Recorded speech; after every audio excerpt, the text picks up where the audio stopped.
오늘 우리 같이 나누실 말씀은 사사기 1장 1절부터 7절 말씀입니다. 구약성경 357면에 사사기 1장 1절부터 7절까지 말씀입니다.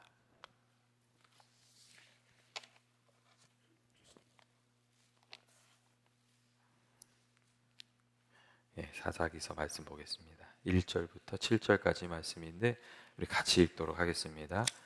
여호수아가 죽은 후에 이스라엘 자손이 여호와께 여쭈어 이르되 우리 가운데 누가 먼저 올라가서 가나안 족속과 싸우리까?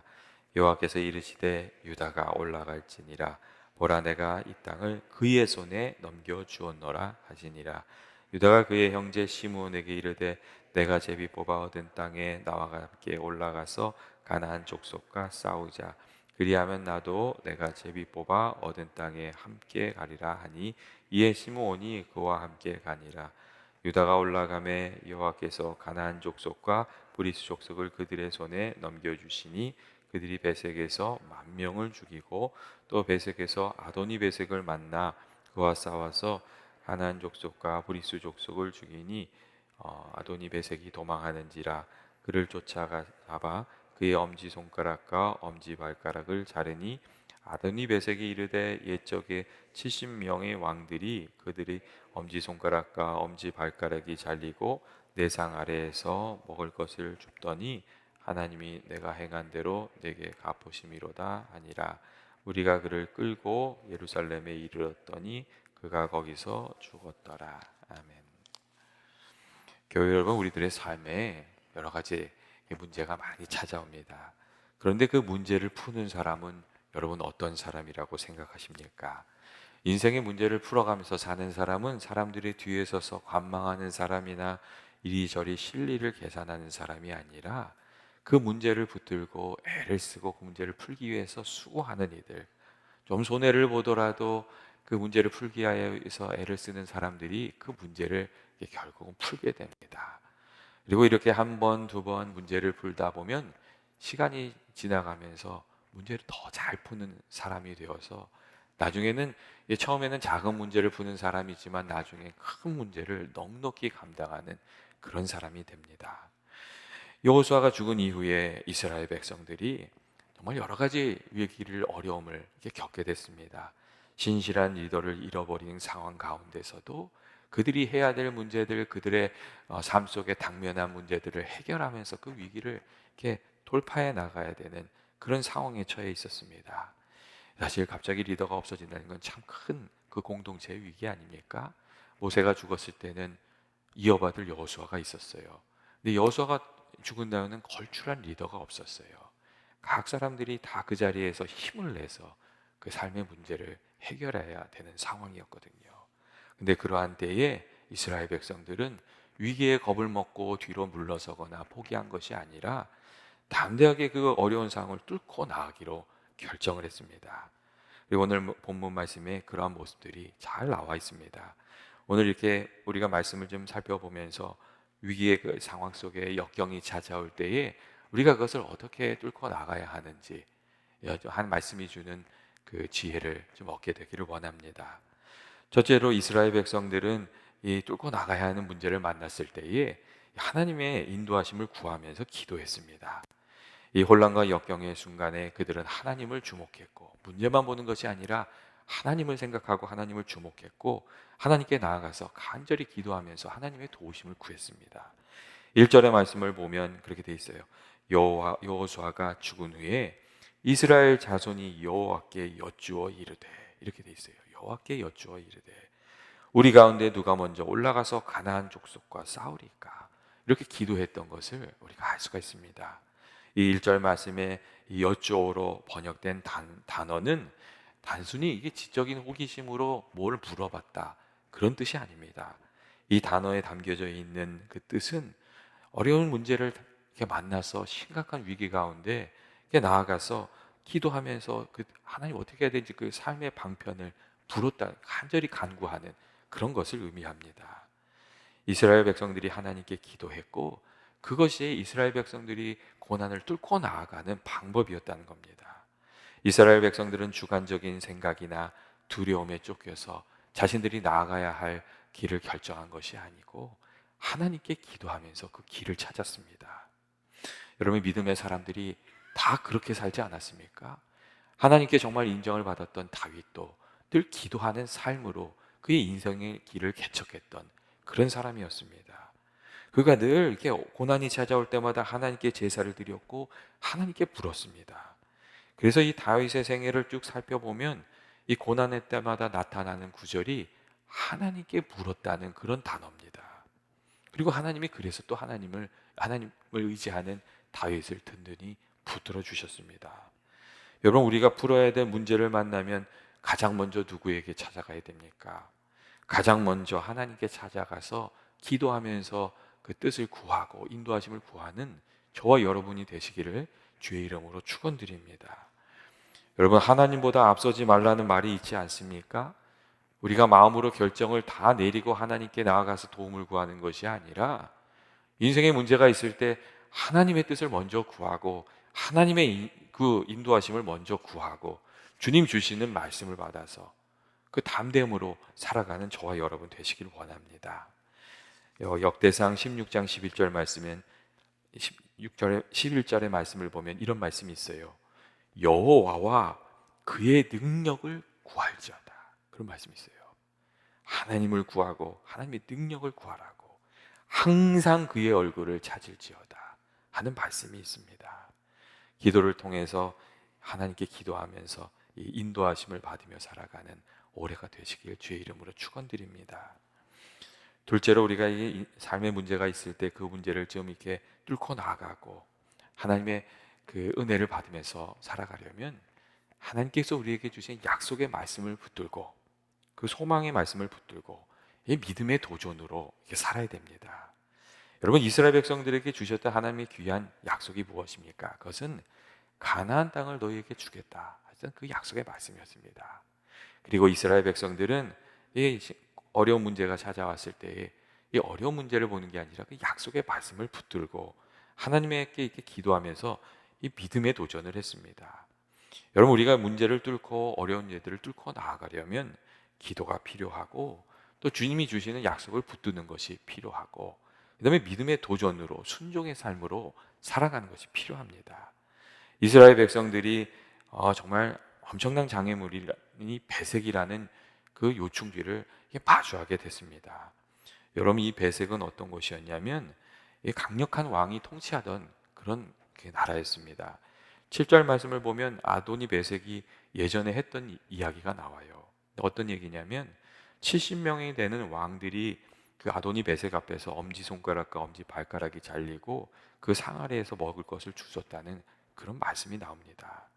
이 아도니 배색이라는 단어는 어떤 특정인의 이름이 아니라 배색의 왕을, 배색이라는 성의 왕을 지칭하는 단어였습니다. 그런데 이 배색의 왕이 아주 잔인한 이 사람이었고 강한 군대를 가지고 있었던 사람이었다는 겁니다. 70명이나 되는 왕과 싸워 이길 정도로 힘 있는 그 성이 나라가 배색이었습니다. 이 요새는 여호수아 생전에 정복하지 못했던 그런 이게 어려운 걸림돌 같은 성이었습니다. 그러니까 이 배색이라는 고민거리를 놓고 이스라엘 백성들이 하나님께 기도한 거죠. 그리고 그때 하나님께서 주신 응답은 유다에게 올라가라는 말씀이었습니다. 하나님께서는 유다를 지목하시면서 내가 나가서 싸워라. 그리하면 내가 너를 도와줄 것이다. 내가 이기게 해줄 것이다. 그런 말씀을 해주셨습니다. 여러분, 어떻게 생각하십니까? 사실 이스라엘 백성 중에서 유다 지파는 가장 강한 지파는 아니었습니다. 사실 강한 지파는 요셉의 후손이었던 에브라임과 므낫세 지파가 훨씬 더 강하고 사람도 많이 있는 그런 지파였습니다. 그런데 하나님께서 이상하게도 유다 지파에게 나가서 유다 지파에게 그 땅을 주시면서 나가서 그 문제를 해결하라고 그렇게 말씀하셨습니다.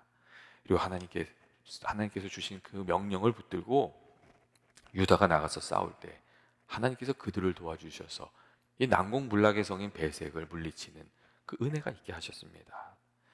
여러분, 많은 경우 사람들이 어려운 일들을 직면하게 되면 쉽게 꿈을 포기합니다. 믿음의 도전을 포기하고 그냥 편한 쪽을 선택하는 경우가 참 많습니다. 그냥 약속을 포기하고 이 현실에 안주해 버리는 겁니다. 그런데 그렇게 우리가 이렇게 한 걸음 두 걸음 물러서게 되면 나중엔 그냥 주저앉아 버리게 됩니다. 여러분, 어둠의 험한 시기를 뚫고 나간 믿음의 사람들은 한결같이 하나님께 간구하는 사람들이었고, 약속의 말씀을 붙드는 사람들이었고, 그다음에 믿음의 도전으로 살았던 사람이라는 것을 잊지 마시길 바랍니다.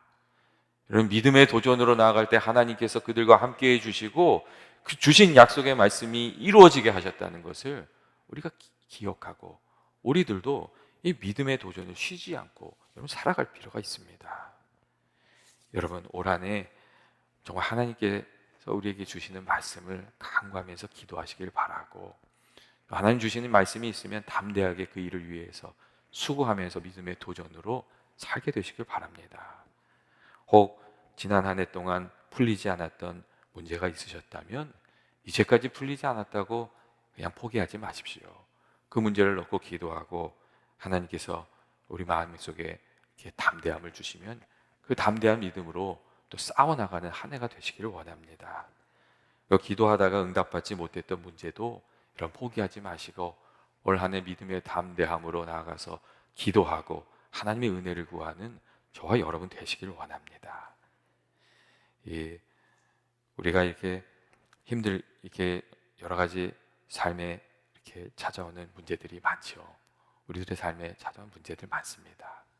하지만 그때에 우리가 하나님을 바라보게 되시길 원합니다.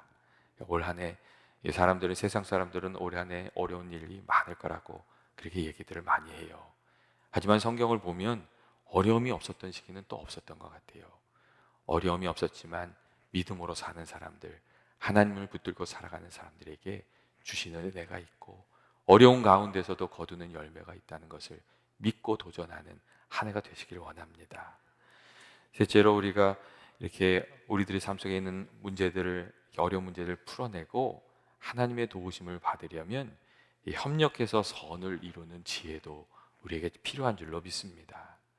여러분, 믿음의 사람들이 서로 연대하고 격려해서 돕고 서로 힘이 되어주는 것, 그게 정말 어려울 때는 정말 중요합니다. 하나님의 명령을 받은 유다가 오늘 말씀을 보면 어떻게 했습니까? 그의 형제 시므온에게 가서 이 가나안 족속과 함께 싸우자고 이렇게 힘을 함께 모으는 것을 우리가 찾아볼 수 있습니다. 나와 함께 전쟁에 나가면 나도 너와 함께 전쟁에 나가주겠다고 그렇게 이야기를 합니다. 그래서 이 유다와 시므온이 함께 힘을 모아서 이 베색과 싸웠고, 그다음에 그 베색을 물리칠 수가 있었습니다. 여러분, 하나님께서 우리들을 그리스도 안에서 형제 자매로 부르신 이유가 여러분 어디 있다고 생각하십니까? 함께 힘을 모아서 하나님의 뜻도 이루고 귀한 인생의 열매도 거두면서 살아가게 하시기 위해서 하나님께서 이렇게 하나님의 한 가족으로 모아주신 줄로 믿습니다. 우리가 잘 아는 전도서 4장 12절 말씀을 보면 여러분 그런 말씀이 있잖아요. 한 사람이면 패하겠거니와 두 사람이면 능히 당하나니 삼겹줄은 쉽게 끊이지 아니하느니라 하는 그런 말씀이 있습니다. 올 한 해 우리가 살아가면서 우리가 서로를 위해서 부르심을 받은 존재라는 것을 꼭 기억하게 되시길 바랍니다. 그리고 특별히 어려운 일이 있을 때 우리가 함께 기도하고, 우리가 정말 어려움이 있을 때 함께 기도하고 함께 힘을 모아서 그 어려움을 이렇게 뚫고 나가는 한 해가 되기를 주의 이름으로 축원드립니다. 하나님의 은혜와 사랑도 좀 흘려보내서 우리의 가정에서, 조언에서, 교훈에서, 이 교회 안에서 주님의 사랑도 나누고 또 격려의 말도 나누고 기도도 나누고 이렇게 마음을 하나로 해서 풍성한 은혜를 거두게 되는 그런 한 해가 되었으면 좋겠습니다. 여러분, 혼자 싸우지 마시고 하나님과 함께 싸우시고 믿음의 동역자들과 함께 싸우게 되시길 원합니다. 기도할 때도 그래서 그런 기도도 하시면 좋겠어요. 함께 기도할 수 있는 사람을 만나게 해주시고 또 우리가 함께 모여서 그 일을 감당하게 해달라고, 그리고 또 하나님께서 주신 사람들이 있으면 서로에게 힘이 되어주는 한 해가 되시기를 원합니다. 제가 맨 마지막으로 존 맥스웰의 책에 나와 있는 에디 리켄베커라는 분의 이야기를 좀 나누려고 해요. 그분이 아주 전설적인 그 전투기 조종사였습니다. 그래서 이 사람이 미국의 최고 조종사라는 이름을 받았던 사람이었어요.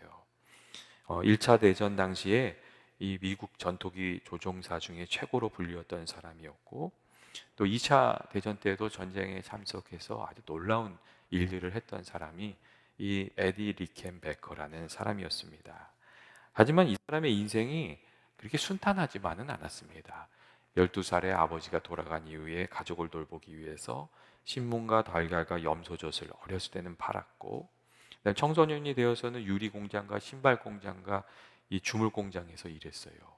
그리고 그러다가 자동차 경주하는 사람이 돼서 상당히 좋은 놀라운 기록을 세우기도 했습니다. 그런데 1차 대전이 일어나자 이 전투기 조종사가 되기 위해서 군대에 입대했어요.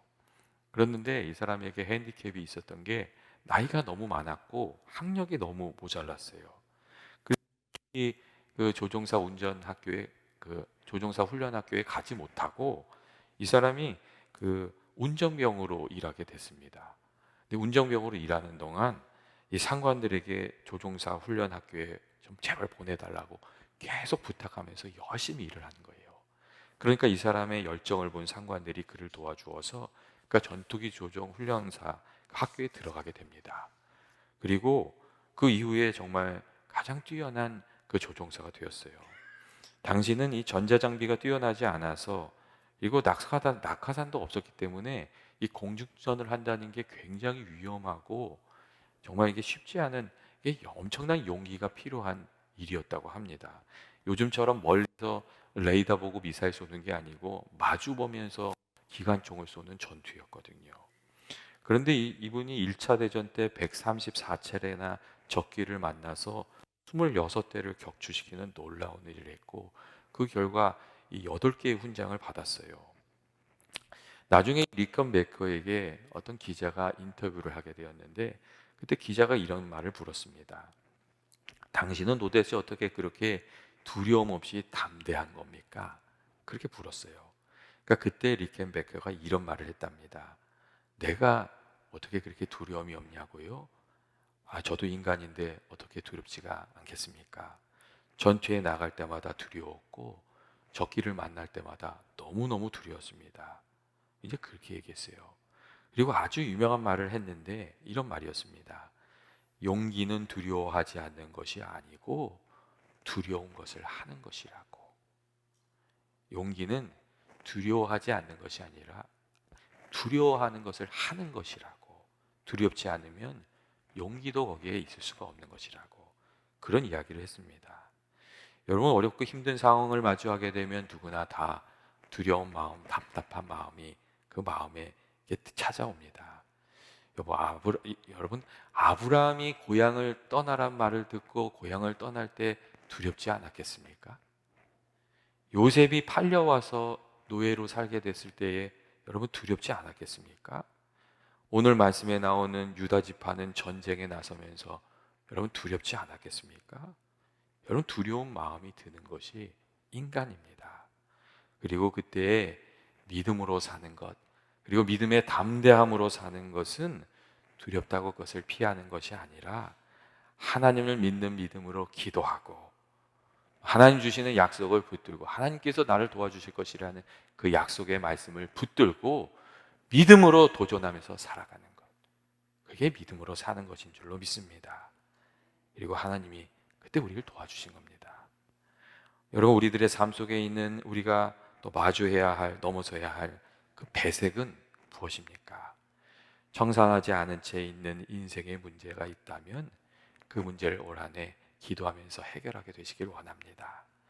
아직 해결되지 않은 문제가 있다면 하나님께서 도와주시면 해결될 수 있을 줄로 믿고 기도하면서 싸워나가는 저와 여러분 되시기를, 또 그래서 하나님의 은혜가 풍성한 한 해가 되시기를 주의 이름으로 축원드립니다. 이 시간 우리 같이 한번 기도하기를 원합니다. 사랑과 은혜가 많으신 하나님 아버지, 오늘도 이렇게 저희들 주의 전에 불러주셔서 감사합니다. 아버지 간절한 기도 주님께서 기억하시고 응답해 주실 줄로 믿습니다. 올 한 해 저희들 기도로 살게 하시고 기도 응답으로 살아가게 하여 주옵소서. 아버지 교회를 위해서 기도하오니 아버지께서 함께하여 주셔서 올 한 해 저희 교회가 주의 뜻을 이루어드리고 또 말씀과 기도와 성령으로 충만한 저희 교회 한 해 되게 하여 주옵소서. 또한 교우들을 위해서도 간절히 기도합니다. 올 한 해 하나님께서 복을 주셔서 어려움이 많이 있지만 아버지 그 어려운 가운데서도 감사가 넘치게 하여 주시고 아버지 올 한 해는 정말 기도하는 가운데 저희 인생의 문제들, 가정의 문제들, 자녀의 문제들, 사업과 직장의 모든 문제들이 해결되는 귀한 한 해 되게 하여 주옵소서. 아버지께서 또 내일 예배도 주님께서 함께해 주시길 원합니다. 예배의 자리에 주님께서 찾아와 주시고 귀한 말씀 허락하여 주셔서 말씀에 힘을 얻어서 살아가는 저희들 되게 하여 주옵소서. 예수님의 이름으로 기도합니다. 아멘.